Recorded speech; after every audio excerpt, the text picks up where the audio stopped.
साल 1998, कार्तिक पूर्णिमा की रात। उत्तर भारत के एक प्राचीन गांव के बीचों बीच बना सैकड़ों वर्ष पुराना शिव मंदिर दीपकों की रोशनी से जगमगा रहा था। ठंडी हवा में घुली धूप और चंदन की सुगंध पूरे वातावरण को रहस्यमयी बना रही थी। मंदिर की ऊंची घंटियों की आवाज दूर बहती नदी तक सुनाई दे रही थी। उसी मंदिर की सीढ़ियों के पास हर रात एक अंधा गायक बैठा करता था। लोग उसे सूरदास के नाम से जानते थे। फटी हुई धोती, कंधे पर पुराना कपड़ा और हाथ में वर्षों पुराना तंबूरा। उसका पूरा जीवन मानो केवल भक्ति के सहारे चल रहा था। उसकी आंखों में रोशनी नहीं थी, लेकिन उसके चेहरे पर ऐसी शांति थी जो बड़े बड़े साधुओं में भी दिखाई नहीं देती थी। हर रात जब मंदिर के द्वार बंद होने लगते, सूरदास वहीं बैठकर भजन गाने लगता। उसकी आवाज धीमी थी, लेकिन उसमें एक अजीब गहराई थी। ऐसा लगता था जैसे हर शब्द सीधे आत्मा को छू रहा हो। गांव के लोग पहले उसे केवल एक गरीब भिखारी समझते थे। कुछ लोग उसके पास चुपचाप सिक्के रख जाते, तो कुछ बिना ध्यान दिए आगे बढ़ जाते। लेकिन धीरे धीरे लोगों ने महसूस करना शुरू किया कि जब भी सूरदास भजन गाता, मंदिर का वातावरण बदल जाता था। हवा अचानक शांत हो जाती, दीपकों की लौ स्थिर हो जाती और कई लोगों की आंखों से बिना कारण आंसू बहने लगते।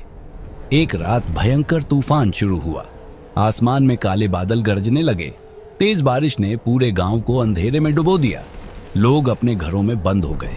मंदिर के पुजारी ने भी मुख्य द्वार बंद कर दी, लेकिन उस भयानक रात में भी सूरदास मंदिर की सीढ़ियों पर बैठा भजन गाता रहा। उसकी आवाज तूफान के शोर के बीच भी साफ सुनाई दे रही थी। उसी समय मंदिर के भीतर से एक हल्की सुनहरी रोशनी दिखाई देने लगी। पुजारी ने जब कांपते हाथों से मंदिर का द्वार खोला, तो उसने देखा कि शिवलिंग के सामने एक छोटा बालक खड़ा था। उसके चेहरे पर अद्भुत शांति थी और पूरे शरीर से हल्की चमक निकल रही थी। बारिश और तूफान के बीच भी उसके कपड़ों पर पानी की एक बूंद तक नहीं थी। पुजारी स्तब्ध रह गया। उसने पूरे मंदिर में नजर दौड़ाई, लेकिन वहां केवल सूरदास के भजन की गूंज थी। वह रहस्यमयी बालक धीरे धीरे मंदिर की सीढ़ियों की ओर बढ़ा और सूरदास के पास जाकर शांत भाव से खड़ा हो गया।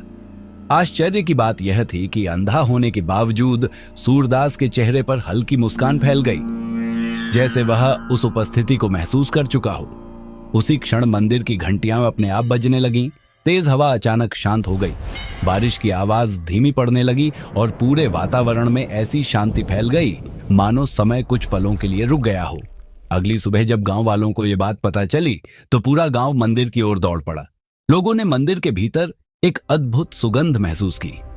कई लोगों का कहना था कि रात में उन्होंने मंदिर के ऊपर दिव्य प्रकाश देखा था, लेकिन सबसे रहस्यमयी बात यह थी कि वह बालक कहीं दिखाई नहीं दिया।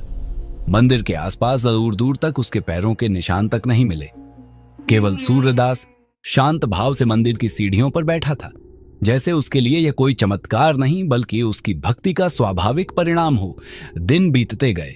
अब दूर दूर के लोग सूरदास का भजन सुनने आने लगे।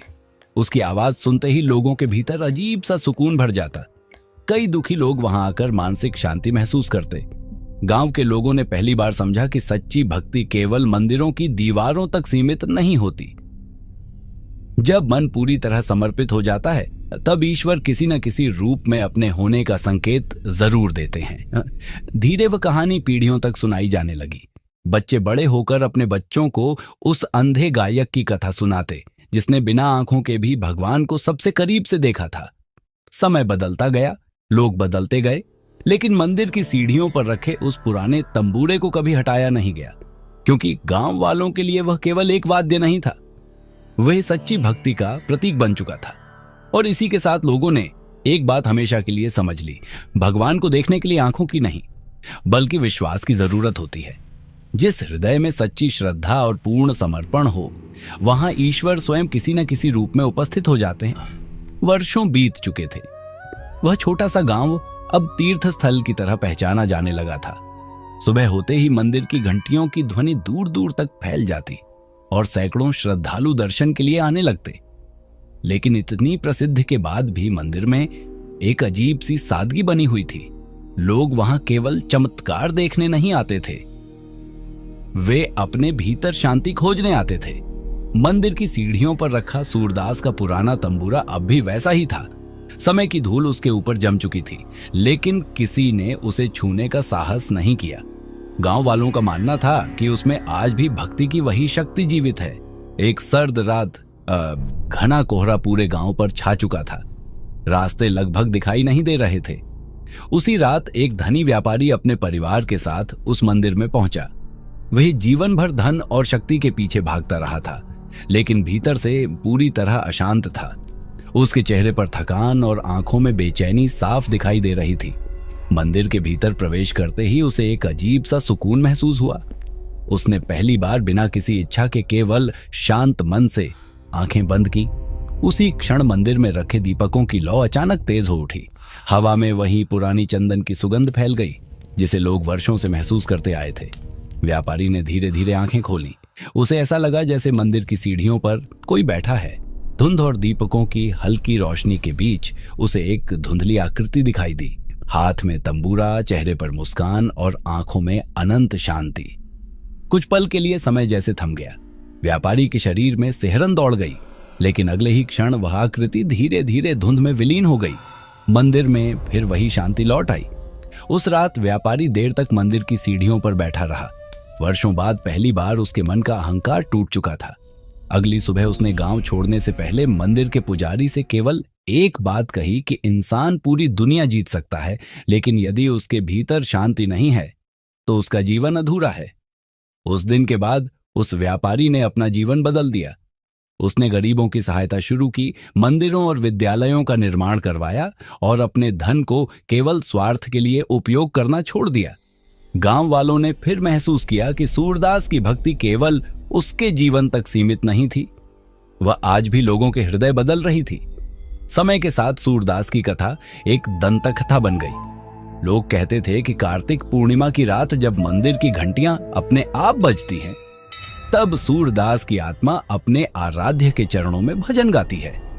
कई लोग इसे केवल कहानी मानते, लेकिन जो भी उस मंदिर में सच्चे मन से जाता वह भीतर से बदला हुआ लौटता, क्योंकि उस स्थान की सबसे बड़ी शक्ति कोई चमत्कार नहीं थी, बल्कि वह अटूट विश्वास था जिसने एक साधारण अंधे गायक को अमर बना दिया। और इसी के साथ यह कथा हमेशा के लिए लोगों के हृदय में बस गई कि सच्ची भक्ति कभी समाप्त नहीं होती। शरीर एक दिन मिट जाता है, लेकिन ईश्वर के प्रति समर्पित आत्मा सदियों तक लोगों को प्रकाश देती रहती है।